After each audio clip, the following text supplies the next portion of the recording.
Welcome to the Banker Lamp. Please enjoy the video. You begin by confirming prerequisites. Same phone number logged into WhatsApp, stable Wi-Fi or mobile data, and Bluetooth enabled. Once that's done, open WhatsApp on your primary phone and tap linked devices.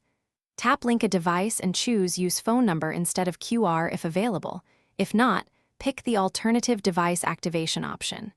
You do this because phone number verification creates a secure trusted link. Make sure to follow the on-screen prompts to request a verification code or approval.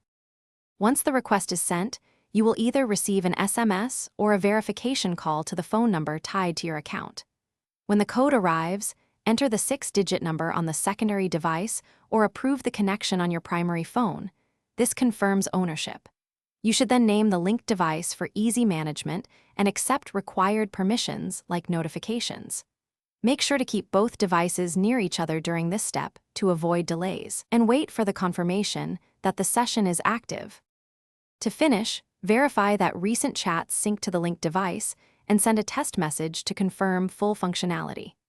If syncing fails or the verification times out, revoke the incomplete session from linked devices on your primary phone and retry the phone number verification path. If you still hit issues, request the SMS or call again and ensure correct time and time zone on both devices. A key troubleshooting tip: toggle airplane mode briefly and retry the verification to refresh network routing.